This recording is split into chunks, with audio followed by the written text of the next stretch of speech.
Hello students. तो आज हम बात करने जा रहे हैं इंडिविजुअल डिफरेंसेस के बारे में। तो जैसे कि मैंने पहले भी आप लोगों से बात की थी कि हम जो है वो अपने टॉपिक को रेगुलर रखेंगे। तो वो ड्यू टू तो सम प्रॉब्लम हम उसको लगातार आपके लिए क्लासेस नहीं ला पा रहे हैं, पर हम कोशिश कर रहे हैं कि आप लोगों के लिए वीक में कम से कम 1 या 2 क्लासेस तो अपलोड हो ही जाए। चलिए फिर स्टार्ट करते हैं इंडिविजुअल डिफरेंसेस से।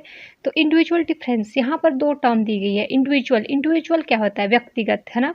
डिफरेंस क्या होता है? किन्हीं 2 चीज़ों के बीच में क्या अंतर है? जब भी हम इस चीज़ की बात करते हैं तो उसको हम डिफरेंस कहते हैं ना, अंतर को हम डिफरेंस कहते हैं। तो इंडिविजुअल डिफरेंस का क्या मतलब है? व्यक्तिगत डिफरेंस, ठीक है? अब हम अपने आसपास बहुत सारे ऐसे ऑर्गेनिज्म देखते हैं जो एक दूसरे से अलग होते हैं, है ना? अगर हम नॉर्मली इंसानों की ही बात करें तो अगर हम मेल और फीमेल की बात करें तो वो दोनों भी क्या है, एक दूसरे से देखने में अलग है। या जो हमारे लिविंग वर्ड है या जो हमारा सजीव और निर्जीव वस्तु है वो भी क्या है, एक दूसरे से अलग दिखती है ना। Living and non living things जो है वो सारी भी क्या होती है, एक दूसरे से डिफरेंट होती है। अब हम अगर हम बात करें नॉर्मली, एक हम बात करते हैं ना मिट्टी की ही, अगर हम बात करें सॉइल की ही हम बात करें तो वो भी क्या होती है, डिफरेंट डिफरेंट तरह की होती है ना। जैसे ब्लैक सॉइल हो गई, है ना, सैंडी सॉइल होगी आपकी, है ना, काली मिट्टी हो गई, चिकनी मिट्टी हो गई, रेतली मिट्टी होगी। तो इस तरह से क्या है, वो भी डिफरेंट है ना। रॉक्स की बात करें वो भी अलग है, स्टोन्स की बात करें तो वो भी एक दूसरे से अलग है। अगर हम पानी की बात करें, वाटर की बात करें तो वो भी अलग है ना। ड्रिंकिंग वाटर हो गया हमारा, एक हमारा क्या हो गया, सी वाटर हो गया। तो उसमें भी क्या है, अंतर है। तो इस तरह से चीज़ों में क्या होता है, अंतर होता है। तो ये हम अपने अर्थ में भी देख सकते हैं, अपने आसपास भी देख सकते हैं और खुद में भी देख सकते हैं। खुद में कैसे? जैसे मान लो हमें हमें हम क्या करते हैं, जैसे कोई बच्चा है तो वो क्या है, डांस में अच्छा है, मैथ्स में अच्छा नहीं है, ठीक है? या कोई जो बच्चा है मैथ्स में बहुत अच्छा है, पर उसकी जो साइंस या इसके साथ हम कह सकते हैं ह्यूमैनिटी के जो सब्जेक्ट होते हैं उसमें अच्छा नहीं है। तो वो भी क्या है, वो भी तो एक तरह का अंतर है ना। तो इसी अंतर को हम क्या कहते हैं, इंडिविजुअल डिफरेंस कहते हैं। साथ-साथ में आप ये चीज़ें अपनी नोटबुक में भी एक तरह से शॉर्ट शॉर्ट जो की पॉइंट की तरह आप इसको लिख सकते हैं। तो नॉर्मली यहाँ पर भी एक डेफिनेशन दी गई है, the difference among individuals that distinguish और separate them from one another and make one as an unique individual in own self may be term as individual difference. तो द डिफरेंस अमंग इंडिविजुअल यानी कि individual के बीच का जो difference होता है, that distinguish और सेपरेट यानी कि जो उसको डिस्टिंग्विश यानी कि उनमें अंतर करता है, या सेपरेट यानी उन दोनों को अलग करता है एक दूसरे से, and make one as an unique individual in on self यानी कि जो एक इंसान है उसको यूनिक बनाता है ना। तो उसी को ही हम क्या कहते हैं, इंडिविजुअल डिफरेंस कहते हैं। अब टाइप्स एंड वेराइटीज़ की जब हम बात करते हैं इंडिविजुअल डिफरेंसेस को, तो मोस्टली हम इसको 2 तरह से लेते हैं। नॉर्मली यहाँ पर आपने एक चीज़ और नोट करनी है कि एक तो हमारा होता है इंटर इंडिविजुअल डिफरेंसेस और दूसरा होता है intra individual differences. Inter individual differences, inter का मतलब क्या होता है, जब 2 पर्सन में हम कंपैरिजन करते हैं। और इंट्रा इंट्रा का मतलब जब हम एक ही पर्सन के अंदर जो है 2-3 तरह की जो है डिफरेंस देखने को मिलता है। अगर हम बात करें इंटर, इंटर का मतलब वही हो गया जैसे कि एक आप है और एक आपका भाई है, आप दोनों में क्या है, डिफरेंस है। और इंट्रा का मतलब क्या हो गया, आप ही है बट आपका एक सब्जेक्ट में अच्छी कमांड है और साथ ही साथ में दूसरे सब्जेक्ट में कम कमांड है, तो वो क्या हो गया, इंटरा, ठीक है। अब टाइप्स एंड वैरायटी में दूसरा हम इसको डिस्टिंग्विश करते हैं, या इसके टाइप्स को हम कैसे देखते हैं, फिजिकली या साइकोलॉजिकली, फिजिकली या फिजियोलॉजिकली डिफरेंस। जब भी हम फिजिकल या फिजियोलॉजिकल डिफरेंस की बात करते हैं तो इसके अंदर आता है हमारा मेकअप ऑफ बॉडी। अब हम कैसे दिखते हैं, हमारा बॉडी कलर क्या है, ठीक है, हमारा हाइट क्या है, या हमारे जितने भी सारे जो फिजिकली अपीयरेंस होती है, या जैसे हमारे हेयर कलर क्या है, हमारे जो हेयर है वो कर्ल है, स्ट्रेट है, ये सारे जितने भी हमारी आउटर मोस्ट अपीयरेंस होती है वो फिजिकल या फिजियोलॉजिकल डिफरेंस में आती है।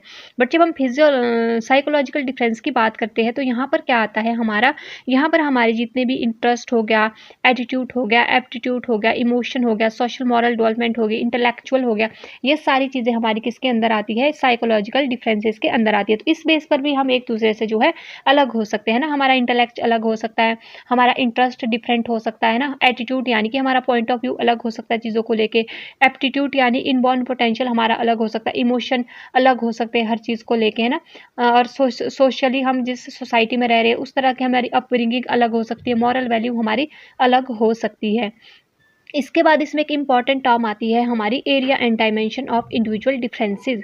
सबसे पहले एरिया और डायमेंशन की अगर हम बात करें तो ये सारी चीज़ें मैंने आप लोगों के लिए सिर्फ पॉइंट में लिखा है, और इसके साथ साथ जो मैं एक्सप्लेन कर रही हूँ वो आप अपने पास अलग से लिखना, ठीक है, ताकि जो बाद में आप इसको पढ़ो तो आपको कहीं इधर उधर ना भटकना पड़े। जब लास्ट मोमेंट होता है एग्जाम से पहले, तो उस टाइम पे क्या होता है, बहुत सारे बच्चों के जो है वो क्वेश्चन आते रहते हैं या क्वेरीज आती रहती है कि मैम हमें अब नोट्स प्रोवाइड करवा दो, या मैम हमारे पास अब इतना टाइम नहीं है पढ़ने के लिए। तो इस तरह से नहीं करना है इस बार। आपने इस बार क्या करना है, आपने पहले से ही अपने पास जो नोट्स है वो कलेक्ट करने हैं, क्योंकि अभी आपके पास टाइम है, ठीक है। आप लोगों को पता है जैसे ही आपकी वैकेंसीज निकलती है वैसे ही क्या हो जाता है, टाइम बाउंड हो जाता है, और फिर आप लोग क्या करते हैं कि जल्दी जल्दी जल्दी जल्दी सारी चीज़ें करना स्टार्ट कर देते हैं। तो उससे क्या होता है कि कुछ एक चीज़ें आपकी छूट जाती है। तो यहाँ पर आप खुद से भी कुछ एक चीज़ें इसमें ऐड ऑन कर सकते हो ना, खुद की भी आप गूगल पे सर्च कर सकते हो, कुछ एक आपको लगता है कि इसमें ये कमी है वो आप डाल सकते हो, ठीक है। इसके साथ साथ आप खुद से भी कुछ चीज़ें जो है ऐड ऑन कर सकते हो, क्योंकि लास्ट मोमेंट पर वो चीज़ नहीं होती है। तो अभी से मैं आप लोगों को बता देती हूँ, जो भी सीरियस बच्चे हैं मेरे साथ उनके लिए ये है। बाकी तो बच्चे कुछ ऐसे ही देखने में इंटरेस्ट रखते हैं कि बस ऐसे ही देख लेते हैं मज़े के लिए, बट जो सीरियसली चाहते हैं कि उनका जो है सिलेक्शन हो, तो वो क्या करें, वो साथ साथ में जो है अपने नोट्स बनाते रहे, और नोट्स के साथ साथ कुछ एक जो आपको लगता है कि इसमें ये चीज़ ऐड होनी चाहिए तो उसको भी साथ में ऐड कर लें, क्योंकि ये सब आप लोगों के लिए ही बेनिफिशियल होगा बाद में आगे जाकर, ठीक है। चलिए फिर स्टार्ट करते हैं इसके एरियाज़ के बारे में पढ़ना। तो फर्स्ट है डिफरेंस इन इंटरेस्ट। जब भी हम इंटरेस्ट की बात करते हैं, इंटरेस्ट से आप क्या समझते हैं, रुचि, है ना, कि हमारी रुचि किस चीज़ में है। अगर हमारे पास इंटरेस्ट ही नहीं होगा तो हम किसी भी काम को अच्छे से नहीं कर सकते। तो इंटरेस्ट क्या करता है, एक तरह से सेंट्रल फोर्स की तरह काम करता है। हमारे जितने भी टीचिंग लर्निंग प्रोसेस होता है उसको चलाने के लिए सबसे पहले बच्चों के अंदर इंटरेस्ट होना ज़रूरी है। तो हर एक इंडिविजुअल का अपना एक इंटरेस्ट होता है, ठीक है। अगर किसी बच्चे का किसी एक पर्टिकुलर फील्ड में इंटरेस्ट है तो वहाँ पे वो क्या दिखाएगा, बहुत ज़्यादा पोटेंशियल दिखाएगा, बहुत अच्छे से उस चीज़ को करेगा, एज़ कम्पेयर टू अनदर, जो भी अनदर बच्चा होगा जिसको इंटरेस्ट नहीं है वो क्या करेगा, वहाँ पे वो बोर फील करेगा, ठीक है। सेकेंड है डिफरेंस इन एटीट्यूड्स। तो एटीट्यूड्स क्या होता है, पॉइंट ऑफ व्यू। अब हर एक इंडिविजुअल का क्या होता है, एक अपना अपना क्या होता है, एक तरह का अपना पॉइंट ऑफ व्यू होता है हर चीज़ को लेके। नॉर्मली अगर हम बात करें एनवायरनमेंट की, तो एनवायरनमेंट के लिए कई लोग क्या होते हैं, बहुत ज़्यादा सेंसिटिव होते हैं कि इस तरह से अगर हम पेड़ काटेंगे या एनिमल को हार्म करेंगे तो क्या होगा, इससे हमारा क्लाइमेट पूरा चेंज हो जाएगा। तो वहीं पर कोई लोग क्या होते हैं कि वो बस अपना देखते हैं कि चलो अगर हम पेड़ नहीं काटेंगे तो हमारी आजीविका कैसे चलेगी, या जो हमारे प्लांट्स है या हमारे एनिमल्स हैं उनको किल नहीं करेंगे तो हम अपना पेट कैसे भरेंगे, ठीक है। तो ये तो नीड पे भी डिपेंड करता है कि हमारा एटीट्यूड कैसा है, पॉइंट ऑफ व्यू कैसा है किसी एक सिचुएशन को लेके, किसी एक चीज़ को लेके, ठीक है। जैसे जब भी हम बात करते हैं, जो भी हमारा मान लो कोई फ्रेंड कंट्री होगी तो उसके लिए हमारी कैसी होती है, या हम अपने ही देश की बात करेंगे, अगर हम इंडिया की बात करते हैं तो हम कैसे होते हैं, तो एक तरह से देशभक्ति की भावना वहाँ। अगर इसके अलावा कोई अदर कंट्री होगी जिसको हम अपनी एनिमी मानते हैं या जिसके साथ हमारे अच्छे रिलेशन नहीं होंगे, तो हम वहाँ पे क्या करते हैं, तो वहाँ पर हमारी जो एक तरह से हमारा जो एटीट्यूड है वो अलग हो जाता है ना, नेगेटिव एटीट्यूड हमारा हो सकता है, अलग हमारे पॉइंट ऑफ व्यू वहाँ पर हो सकते हैं। फिर है आपका डिफरेंस इन एप्टीट्यूड। एप्टीट्यूड क्या होता है, इनबॉर्न पोटेंशियल, यानी कि हमारे एक तरह का ये पैटर्न होता है सिमिलरिटी और डिसिमिलरिटीज़ के बीच में। इसके अंदर क्या होता है, डिग्री ऑफ प्रोफिशिएंसी इसके अंदर होती है कि कईयों के अंदर बचपन से ही क्या होता है, किसी एक फील्ड को लेके, पर्टिकुलर फील्ड को लेके वो बहुत ज़्यादा क्या होता है, उसके अंदर पोटेंशियल होता है। तो ये एक तरह का इनबॉर्न पोटेंशियल होता है, इसको हम सिंपल लैंग्वेज में अगर कहें, ठीक है। तो अगर हमारा जो एक तरह से मैं कहूँ कि एप्टीट्यूड अच्छा रहेगा तो क्या होगा कि जो हम भी अचीवमेंट करना चाहेंगे किसी भी पर्टिकुलर फील्ड में, तो वहाँ की जो हमारी अचीवमेंट लेवल होगा वो बहुत ज़्यादा हाई हो जाता है, ठीक है, एज़ कम्पेयर टू जो जिसका एप्टीट्यूड उस चीज़ के लिए नहीं है। फिर है हमारा difference in values.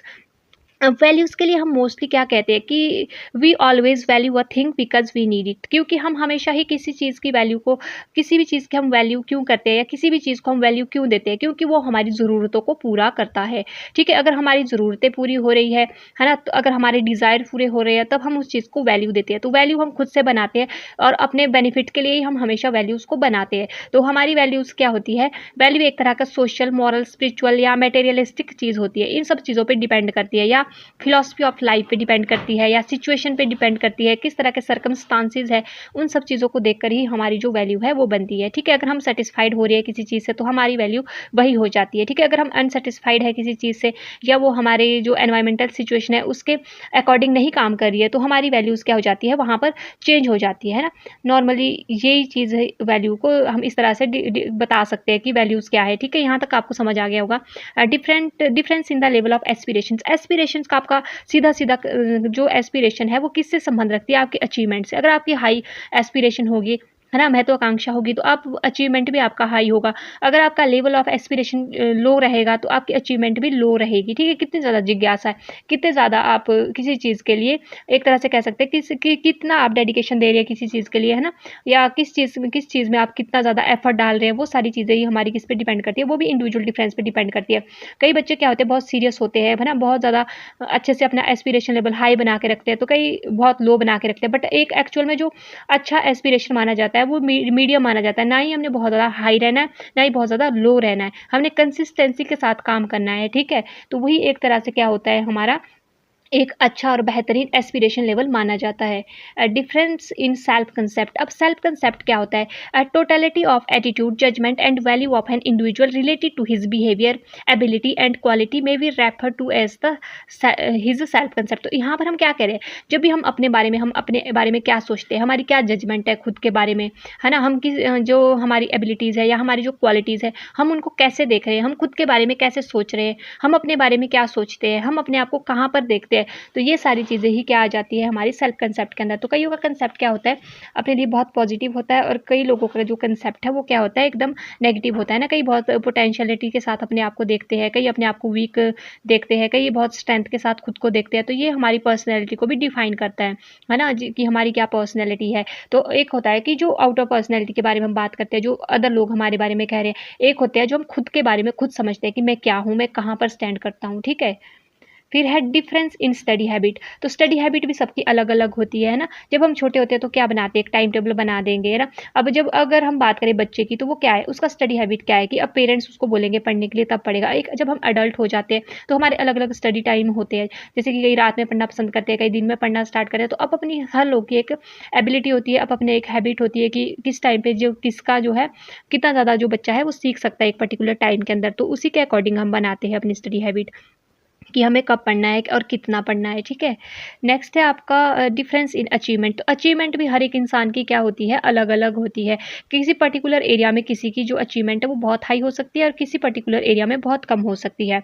For example, अगर आप मान लो कोई भी एग्ज़ाम देते हो तो आपको पता चल जाता है ना कि हमारा अचीवमेंट लेवल यहाँ पर कितना है। जैसे अभी आपके एग्ज़ाम थे पीजीटी के, तो आपने वहाँ पर देखा होगा कि आपका अचीवमेंट लेवल जो है वो कितना है, और किस जो पर्टिकुलर आपका एक एरिया है वहाँ पर आप लैग कर रहे हो, और कौन-सा पर्टिकुलर एरिया है जो आपका बहुत ज़्यादा स्ट्रॉन्ग है, ठीक है? तो वहाँ पर क्या होगा, आपका जो डिफरेंट अचीवमेंट लेवल वहाँ पर आपको अपना देखने को मिलता है, ठीक है? फिर है difference in the psychomotor skill. Psychomotor skill क्या होता है?